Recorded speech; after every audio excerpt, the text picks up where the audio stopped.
Good evening. I'm here today to explore a theory, the meaning of life theory, and the meaning of life theory is as follows.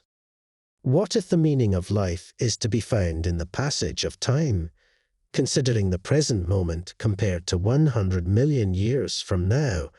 Our lives may seem significantly insignificant, but it's precisely this moment that is a part of the causal chain of sequences that will eventuate to the year 100 million and 2025, not to mention the 100 trillion years that lie beyond that already distant future horizon.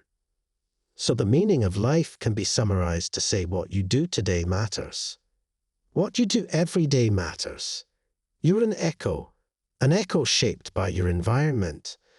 And although you will die, memento mori, the following echo or echoes come from your own, just as we came from those before us, and yet that you exist now, and that one day it will be said that you had existed, means you will have existed as a brief mist that's vanished in your own passage of time, and by virtue of having existed you will have existed for all of eternity, so you will forever be a part of an eternal passage. This is precisely what makes life meaningful. We're all one unique link in the ever-unfolding chain of eternity.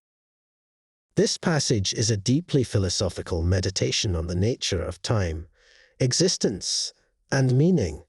It intertwines elements of existentialism, metaphysics, and even a subtle nod to Buddhist and Stoic philosophy.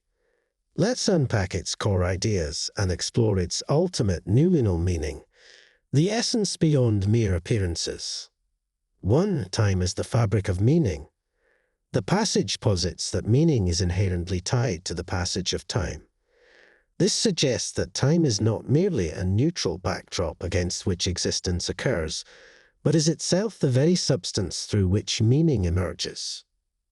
Rather than seeking meaning in static, eternal principles, as classical metaphysics might suggest, this view aligns with a more process-oriented ontology, where what matters is not an end point, but the continuity of becoming.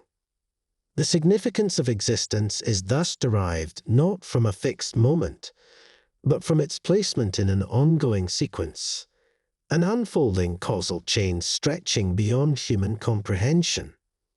2. The paradox of insignificance and significance.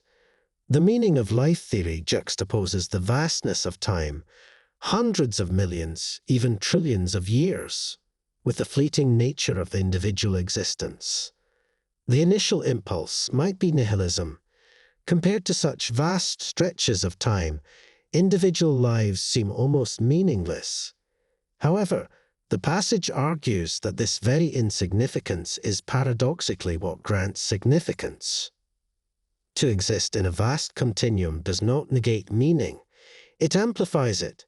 Each moment is a necessary link in an unfathomable causal chain, and thus, every action taken in the present holds intrinsic value, not because it will necessarily be remembered, but because it is an essential part of the very process that sustains existence itself.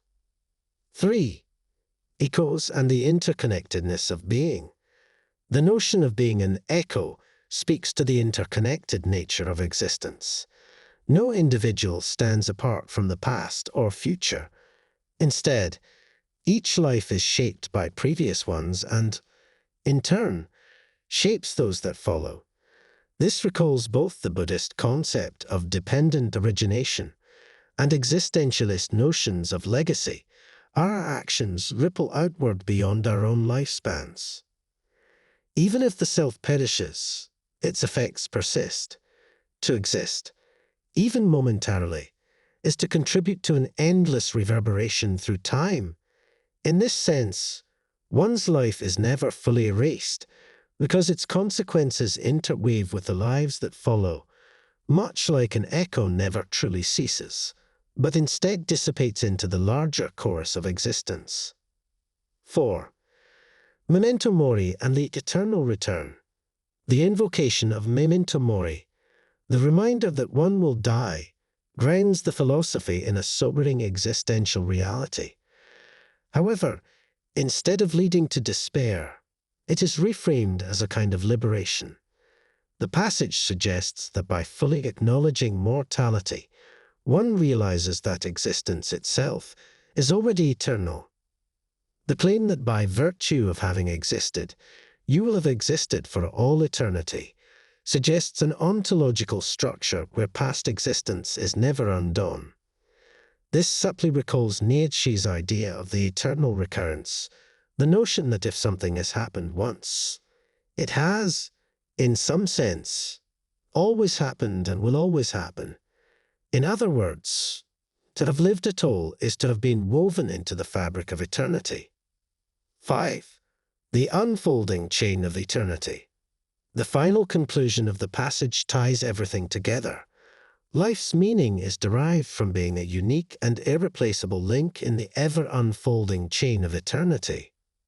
This suggests a view of existence that is neither teleological, seeking a final goal, nor purely accidental.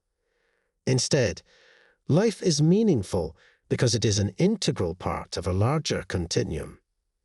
Each person is a necessary node in an infinite web, and this embeddedness, this participation in something far greater than oneself, is what grants life its deepest significance. Ultimate noumenal meaning. At its core, the passage articulates a profound ontological interdependence. Meaning is not something external to time, but is found within it.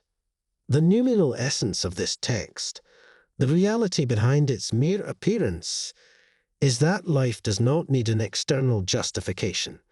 Its mere participation in the vast temporal process is enough. To exist, even briefly, is to be part of the eternal, and to act in the present is to contribute to the unfolding of eternity. Thus, the ultimate meaning of life, according to this passage, is found in the fact that existence itself is an ongoing, interconnected, and necessary expression of the infinite. And with that said, folks, I'll reiterate the final line of the meaning of life theory. Remember, folks, we're all one unique link in the ever-unfolding chain of eternity.